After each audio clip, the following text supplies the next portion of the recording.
Hello, I'm Bodo, and you can find me playing New World at GGBodo TV on YouTube and Twitch. This video will provide a complete overview of the Great Axe and what you should build to be competitive. The Great Axe is a strength-based weapon in New World that is currently the staple of the current meta thanks to its high base damage, supported by a strong versatile kit with gap closers, CC, damage reduction, and healing. This makes it one of the best weapons in the game to pick up and learn in New World. The best counter to the Great Axe is hard CC followed up by high burst damage. Picking a fight with the Great Axe without CC or good healing will most likely end up with you losing.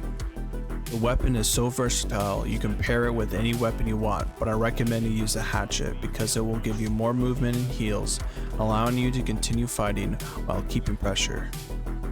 I'm now showing you all 6 abilities for the Great Axe at their fully upgraded form. If you want to look at all the passives and skills for each weapon, go to newworldfans.com.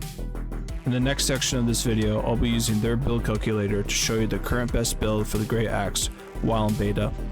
I'll be making new guides for the Great Axe and other weapons when the game officially releases on August 31st.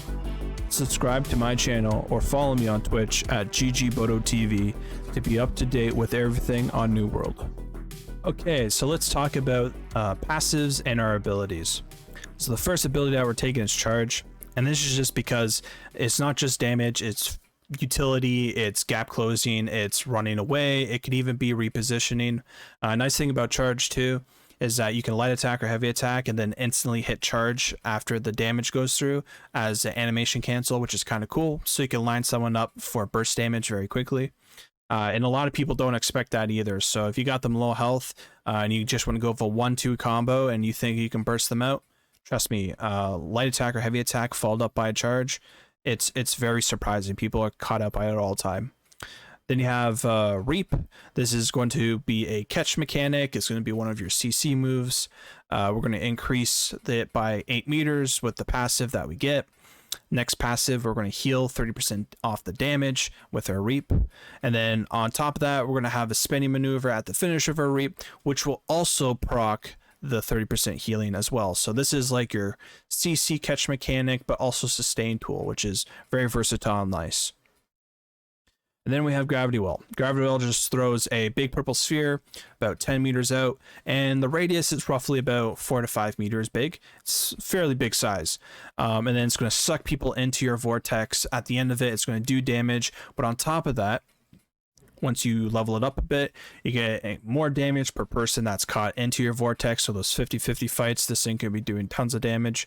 And then Unyielding, allies gain 20% fortify while standing in your well. This also applies to you currently in the game. Any effects that says allies gain, you also gain yourself.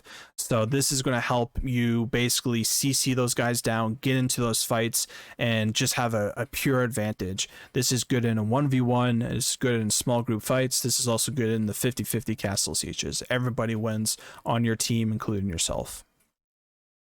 Now, starting with the passives, let's start with like the Mauler tree to get access to Gravity Well. We're using Heavy Pull.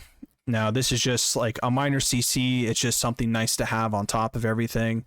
You do a heavy attack, it's going to pull people close to you, which you could set yourself up for a second heavy attack, which is very nice. You have Enduring Strike, so when you do these heavy attacks, you can get 20% damage reduction, but you're also going to get Grit, so no one can interrupt you, which is kind of nice too. Then on the Reaper tree, the one thing I will say is that if you're min-maxing while you're leveling up, take Executioner Speed as the very last passive, take Feed as the second last passive, and take Keen Edge as the third last passive. Now this is like a level 17 Great Axe. This is just min-maxing, and then you just go Keen, Feed, Executioner Speed, or it doesn't matter what you want to do. You could go Feed, Keen's Edge, and then Executioner Speed. It's completely up to you. But on to the passives for the Reaper tree. Greed, light attacks. Every light attack that you land, you're going to get 5% damage for 5 seconds, stacks up to 15%. Free damage for spamming left mouse button. Like, who doesn't want that? Executioner Speed, hit 2 targets with a single Great Axe light attack, grants basically 20% movement speed for 3 seconds. In 1v1s, you're not going to proc this ever. In small group fights, you'd be amazed how many times you proc this. 1v2s, you're obviously going to proc it. And in the 50-50 fort fights, you're constantly have 20% move speed, like all the time. It's really nice. Very underrated, very, very underrated passive.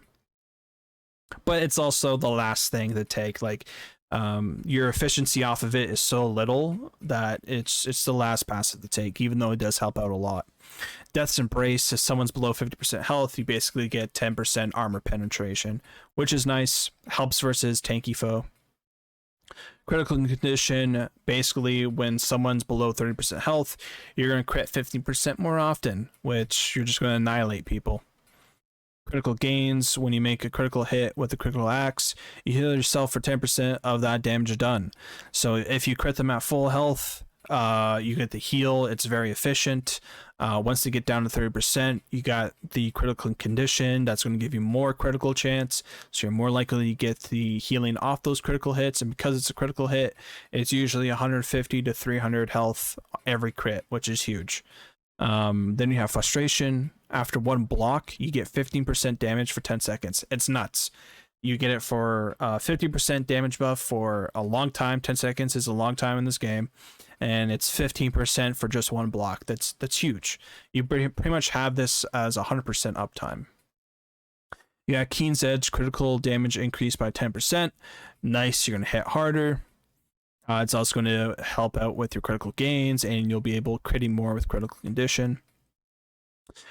Feed, basically all attacks, not just slight attacks or heavy attacks, all attacks, even your abilities, to a target below 30% health, heal you for 10% more.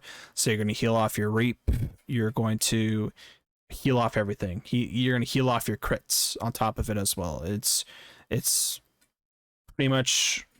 Feed is actually helping critical gains in tangent. It's instead of getting let's say 150 or 200 off a heal for damage, you're pretty much getting like sometimes 300 to 400 heals. It's kind of nuts. Those two passives are in the same tree on the same weapon. It's kind of funny. So you get a lot of sustain and healing, and then your ultimate that you're getting is Bloodlust. You move 30% faster and deal 50% more damage when looking at a foe within 15 meters. Now this requires you to actually have your cursor, your reticle, whatever you want to call it, on top of your enemy and looking at him to rush after him. You don't have to be engaged, it's any enemy. So if you're running out in the wild and you see like an enemy zombie, you can look at him and get a burst of move speed and like kind of draft off of him, if that makes sense. That's kind of how the Bloodlust mechanic works. But essentially this sets up the Great Axe to be the best chase potential weapon, and like makes it super versatile, super versatile, because you're getting lots of free movement speed, you're getting lots of free heals, lots of free damage, you're getting some very good CCs, one that's a catch mechanic, one that's a large AoE CC. Just makes the Great Axe a very competitive and complete weapon, and it's very easy for most people to use. So yeah, that's the rundown of all the passives and abilities for the Great Axe. Thank you for watching my guide on the Great Axe. I'll be making more content in the future, rolling out more guides on different weapons and also game mechanics and how to play the game, how to level up, all the things New World related.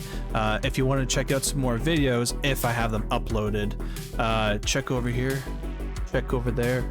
I'll have some too popping up over here. Check them out. Go click them. Maybe that one more, or maybe this one more. I don't know. Okay, see ya. Ciao.